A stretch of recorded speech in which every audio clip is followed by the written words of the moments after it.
Bollywood latest sensational movie Chhaava. Vicky Kaushal, Rashmika lead roles లో ఛత్రపతి శివాజీ తనయుడు శంభాజీ జీవిత కథ ఆధారంగా తెరకెక్కిన ఈ మూవీ దేశవ్యాప్తంగా సూపర్ కలెక్షన్లతో సెన్సేషన్ క్రియేట్ చేస్తోంది. సూపర్ హిట్ అయిన ఈ మూవీ ఇప్పుడు తెలుగు వర్షన్ లో గ్రాండ్ గా రిలీజ్ కి రెడీ అవుతుంది. ఆ ఇంట్రెస్టింగ్ మూవీ అప్డేట్స్ మీకోసం టేక్ ఎ లుక్. చావా ప్రస్తుతం దేశవ్యాప్తంగా ఎక్కడ చూసినా ఈ సినిమా పేరే వినిపిస్తోంది. ఛత్రపతి శివాజీ మహారాజ్ తనయుడు, భారతీయ స్వరాజ్య కాంక్షను చాటిన ధీరుడు శంభాజీ మహారాజు జీవిత కథ ఆధారంగా తెరకెక్కిన ఈ మూవీ సూపర్ కలెక్షన్లతో ఇండియన్ బాక్సాఫీస్ ని షేక్ చేస్తోంది. Young hero Vicky Kaushal, Rashmika, Akshay Khanna lead roles లలో ఫిబ్రవరి 14న ప్రేక్షకుల ముందుకు వచ్చిన ఈ మూవీ ఫస్ట్ డే నుంచే బ్లాక్ బస్టర్ టాక్ సొంతం చేసుకుంది.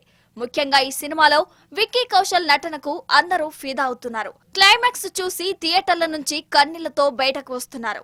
ఇక గత కొన్ని రోజులుగా సరైన సినిమా విజయం కోసం ఎదురు చూస్తున్న బాలీవుడ్ కు Chhaava ఊపిరిపోసింది. Chhaava cinema pan India content అయినా కేవలం హిందీలో మాత్రమే రిలీజ్ చేశారు మేకర్స్. దీంతో ఇతర భాషల్లోనూ ఈ మూవీని రిలీజ్ చేయాలన్న డిమాండ్ క్రమంగా పెరుగుతోంది. ముఖ్యంగా Telugu audience Chhaava Telugu version release చేయాలని కోరుతున్నారు. ఈ క్రమంలోనే ప్రముఖ టాలీవుడ్ నిర్మాత గీతా ఆర్ట్స్ బ్యానర్ అధినేత అల్లు అరవింద్ చావా సినిమాను తెలుగులో రిలీజ్ చేయబోతున్నట్లు అనౌన్స్ చేశారు. మార్చి 7న తెలుగు రాష్ట్రాల్లో చావా సినిమాను గ్రాండ్ గా రిలీజ్ చేసేందుకు ప్లాన్ చేస్తున్నారు అల్లు అరవింద్. మరి తెలుగులో ఈ చావా మూవీకి ఏ రేంజ్ రెస్పాన్స్ లభిస్తుందో లెట్స్ వెయిట్ అండ్ వాచ్.